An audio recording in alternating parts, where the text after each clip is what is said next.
Before I bring my need, I will bring my heart and seek you. Be thou my visions. I want to seek you, I want to seek you. Be thou my wisdom. I want to keep you, I want to keep you first. More than anything I want you first.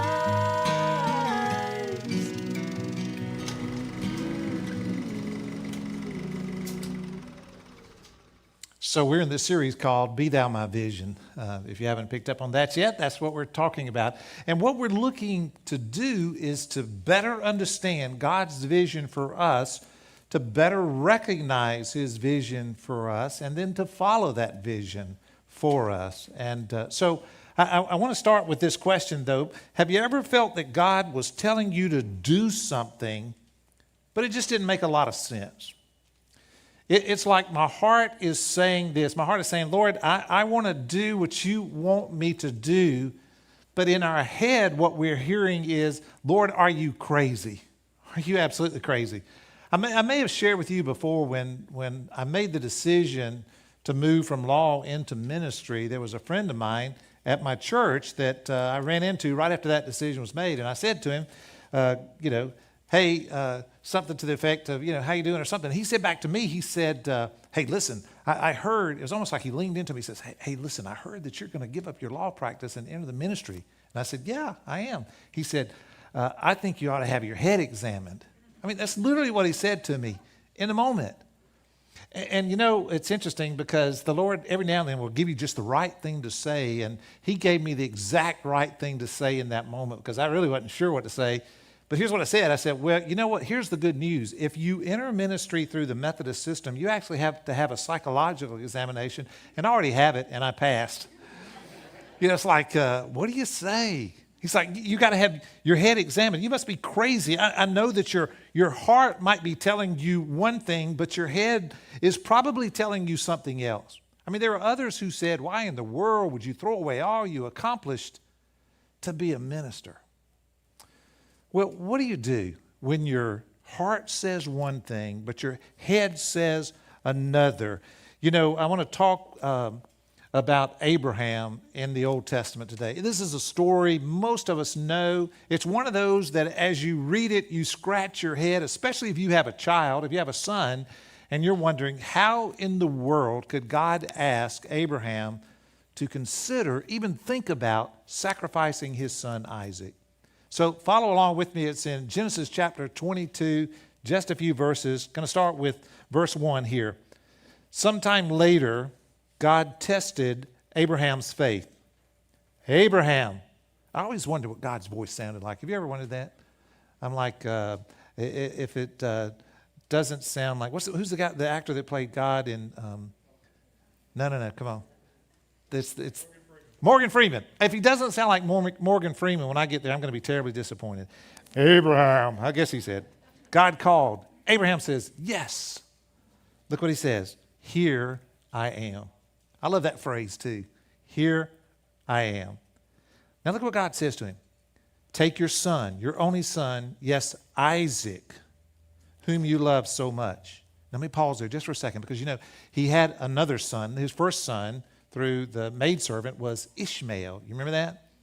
But the one that God kept telling him that you and Sarah are going to have a child who is going to be, he's going to have numerous descendants. And through that son, we're going to build this children of God nation. I mean, this is going to be through Isaac. And so he's telling him now, take your only son, Isaac, whom you love so much, and go to the land of Moriah. Go and sacrifice him as a burnt offering on one of the mountains, which I will show you.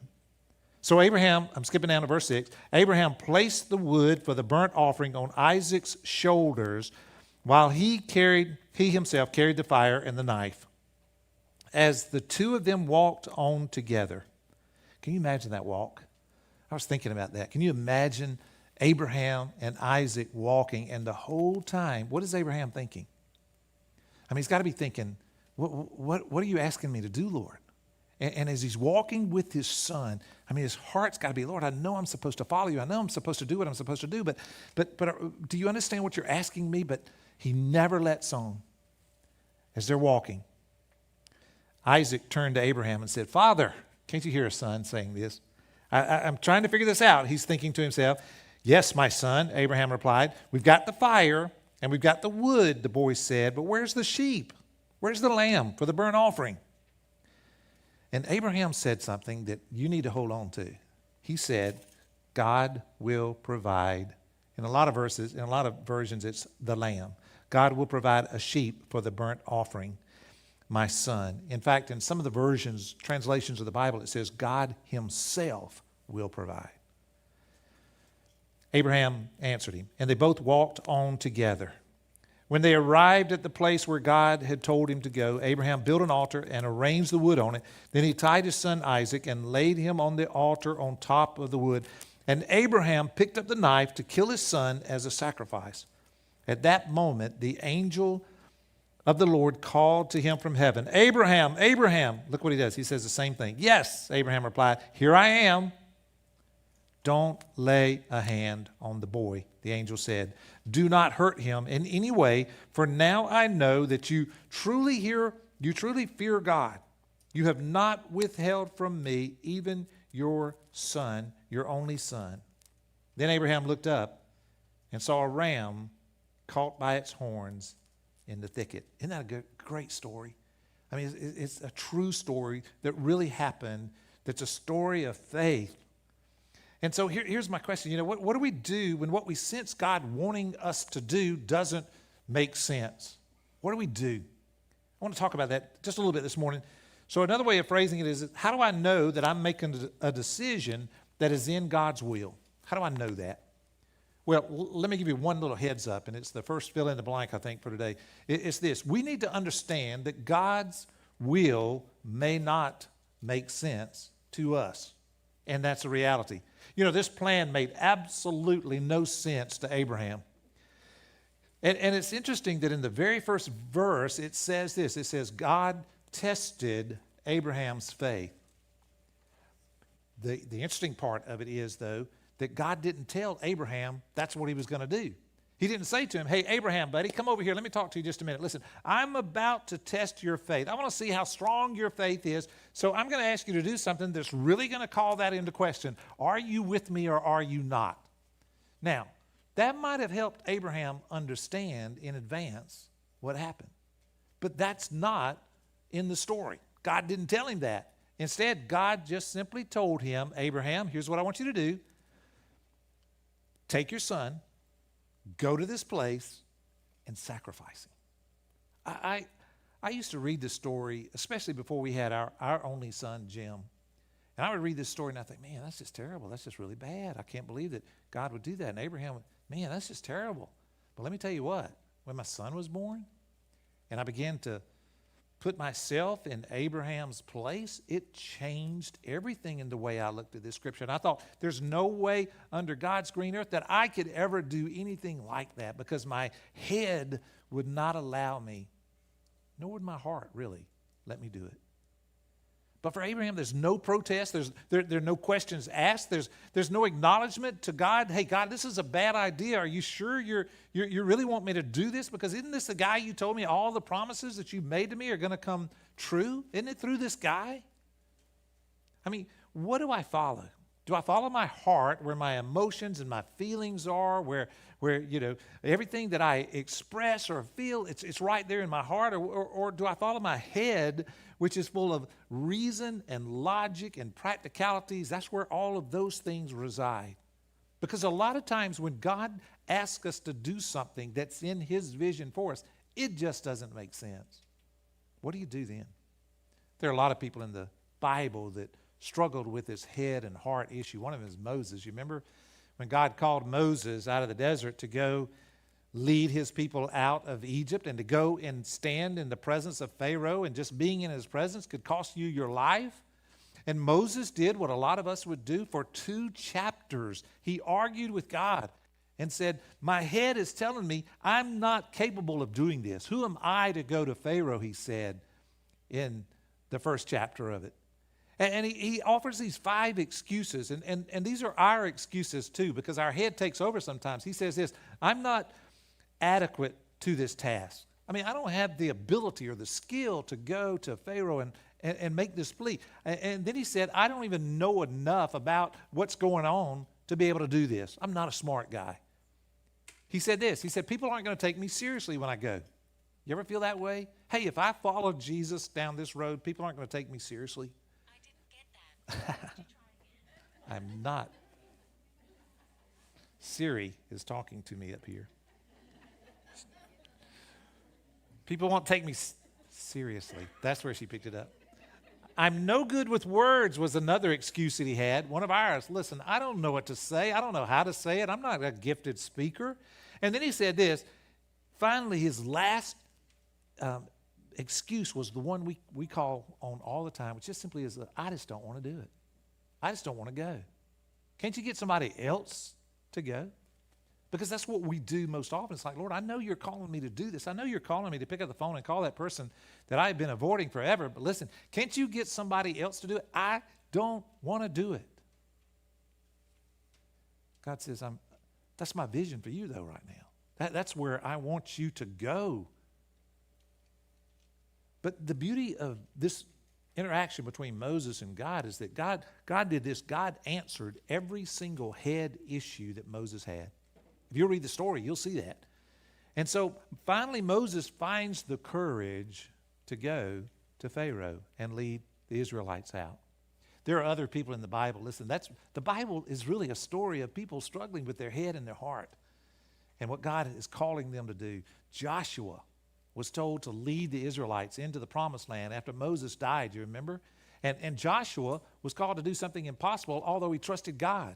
And he finally, after God told him several times, take courage, be strong and courageous, he finally moved out in courage and went into the promised land. There's Esther, who was to ask for an audience before the king to save all the Jewish people. If you read her story, just asking for the audience and standing before the king could definitely cost you your life. But she did it. She found the courage because her heart, she knew this is where God was leading her. David, the smallest of Jesse's sons, would become king and stand before Goliath and bring him down. And you move a little bit further into the New Testament. You've got Mary, Jesus' mother. Remember? You're going to be the mother of the Son of God, and you're going to conceive even though you're a virgin. And she said, how can this be? My head doesn't understand this, but my heart says, let it be, Lord. And as the disciples with Jesus are moving towards Jerusalem, Peter was upset that Jesus was heading in that direction and actually pulled him aside to rebuke him because he says, you're scaring the others. But Jesus knew that this was the plan. And even though it didn't make sense to us, it made perfect sense to him and to the Father. And dying on a cross made no sense at all, did it? Neither did someone coming back to life after they had been crucified. So Jesus lived in to the reality that while it didn't make sense here, even his human nature called it out one time when he said, if this cup be lifted from me, but his heart said, I know this is what I must do. Not my will, but thy will be done. So it may not make sense to us, but it makes perfect sense to God, because here's why. Because God sees something. He is doing something that we just can't see yet.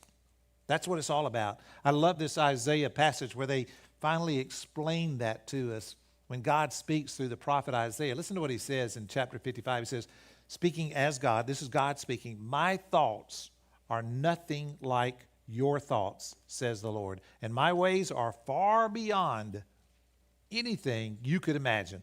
For just as the heavens are higher than the earth, so my ways are higher than your ways, and my thoughts higher than your thoughts.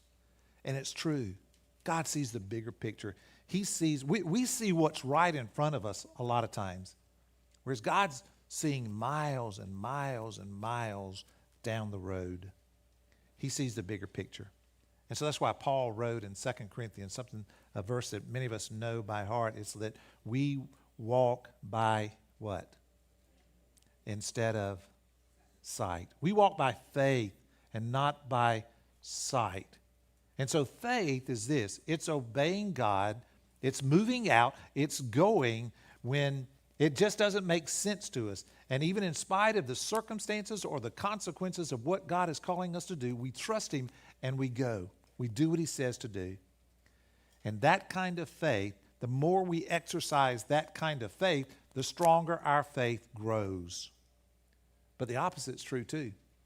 The less we exercise that kind of faith, the more our faith weakens. It's realizing that God's seeing something that I can't see. And even though it doesn't make sense to us, it makes all kinds of sense to him. And so I must move out in faith. I must move out in trust. And I must move out with courage. That's what we do. So faith says this. Faith will say, I don't know what you're doing, Lord, but I know you're working it out for my good. That's what you're doing. And because I believe that, I can trust you.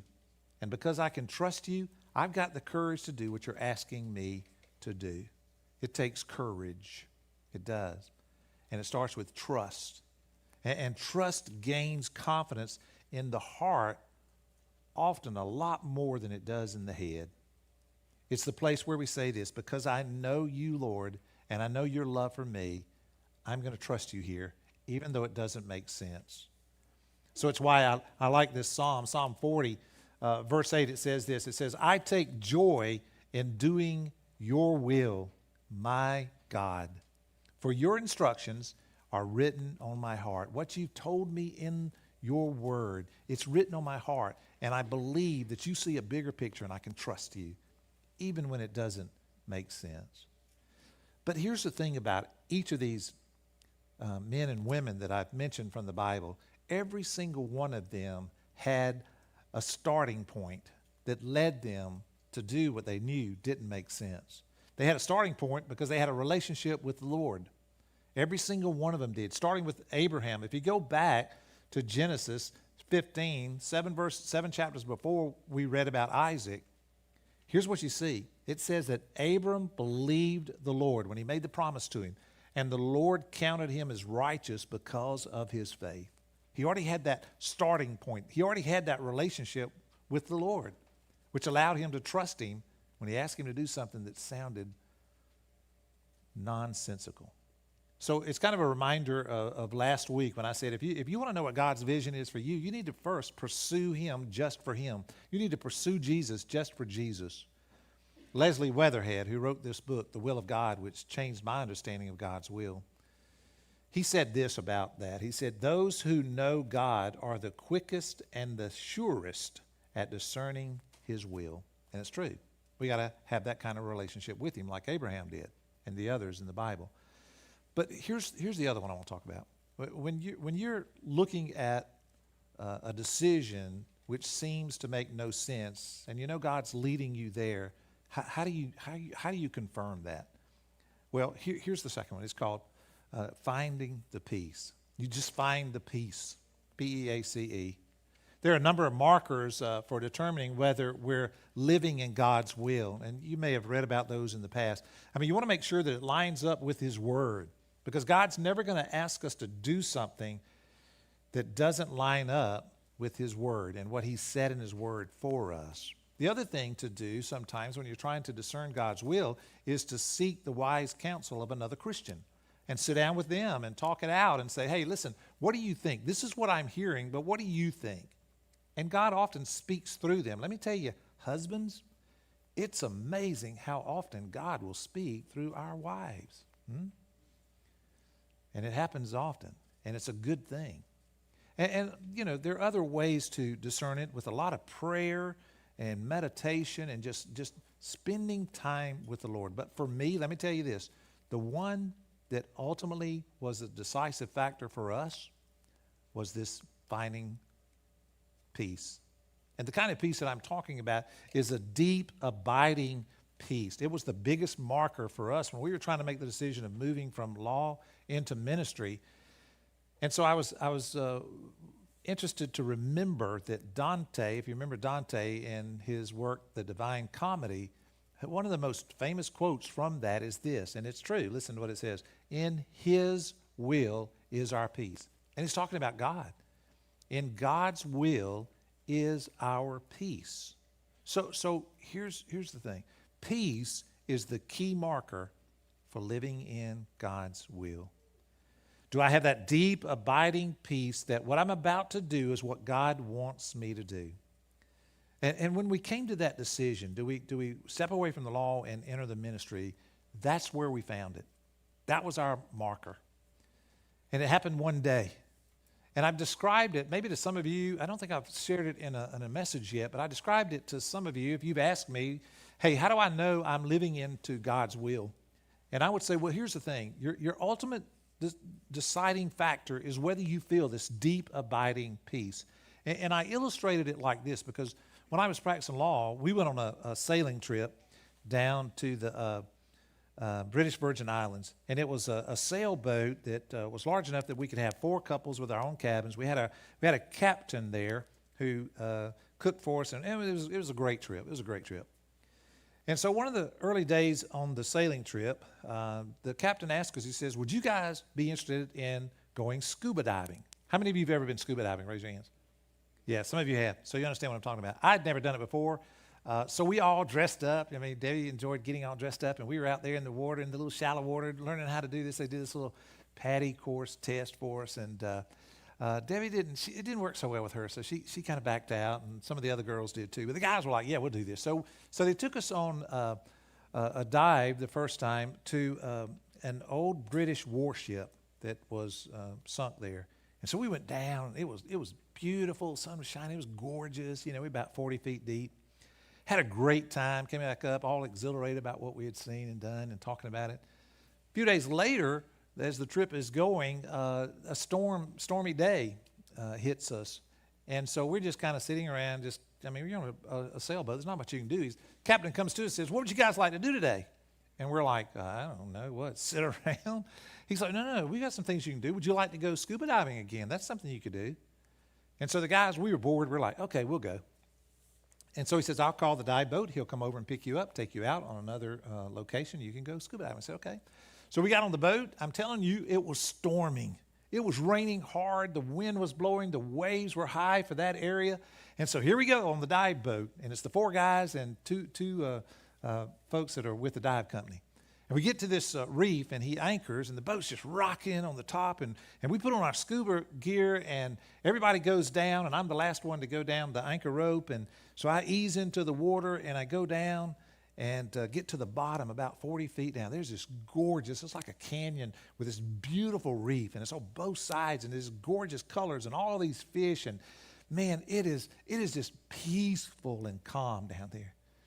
And I'm looking ahead, and my buddies are up there, and the dive master, he's way up in the front, and I'm just kind of going through this cavern, and I'm looking around. It's beautiful. And about that time, something grabbed my fin from behind. And you can imagine, I don't know that I had enough air to survive this, but I was like, I gasped, and I turned around, and it was the other employee. He had slipped in behind me from the boat, and he grabbed my fin to get my attention, to get me to look at something. I turned around and looked, and behind us, coming in the cavern, was this, it looked like this giant fish. I was like, good gracious, that's a big fish. But then all of a sudden, here's what the fish did. It wasn't a fish, it was a manta ray. And it just lifted out its wings, and this massive wingspan, and just floating through the water, just beautiful, gentle motions. And it was probably one of the most calming, peaceful moments in my whole life. Now, what was happening up on the surface of the water? It was still stormy. There were waves, there were rain, the white caps for the waves. I mean, the wind was blowing. It was not any fun up there. But deep down, it was peaceful. And see, that's the description for me. If I want to know if I'm in God's will, that's it ultimately. The storm upstairs, up above us, the storm around us in our circumstances, it's still going to be rocky and rainy and messy and scary. But deep down inside, because of our relationship with Jesus Christ, because we know we are moving in his will, it is peaceful and it is calm. and it's good. And so Debbie and I said, you know what? That's what we feel. We know this is God's will for us. Head still didn't get it completely, but our hearts did. And so I just wonder, what about you? When it comes to understanding God's will and finding his will in your life, which usually wins out? Is it your heart or is it your head? This idea of peace is going to be your marker. Listen to what Leslie Weatherhead said about it. He said this: when we find God's path for us, then, though all the world is in tumult, there is at least an inner peace at the core of our being, a peace that comes from knowing that we are within his will. Isn't that true? That's the way the world is right now. And so I hold on to pieces like this from Proverbs where it says, all who listen to me will live in peace, untroubled by fear of harm. So the only thing I can figure is I study the story of Abraham and Isaac. Abraham must have had that peace.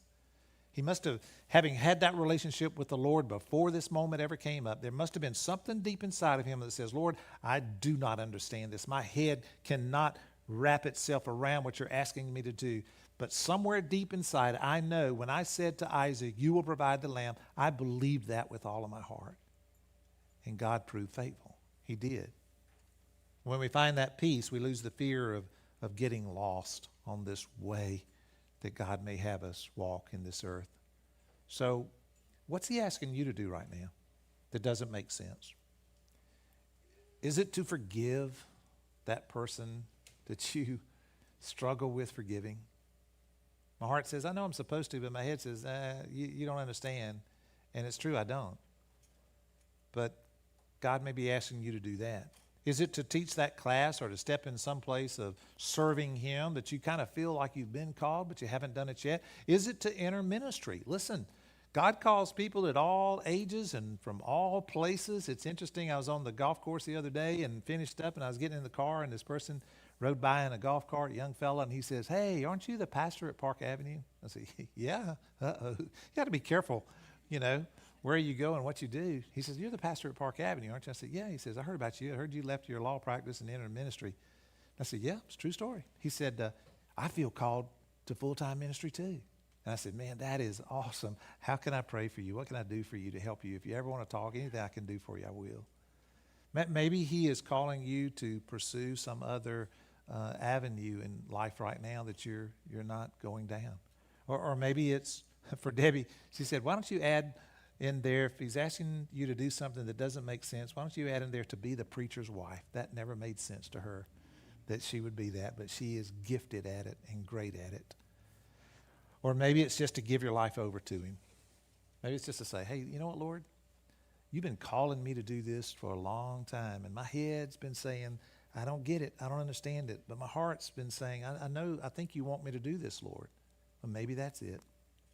Step out in faith and trust and move forward in courage, and he'll lead you and you'll find the peace that you've been really looking for. So here's some next steps for you to think about this week. I will search for the peace of Christ as I seek to follow God's will for my life. I will trust God even when the path I believe he has for me doesn't make sense. And then look at this next one. It's the starting point. I will work on my relationship with Christ so that I can live in his will for my life. And then the last one is this: I will give up control of my life today and commit my life to Christ fully and completely.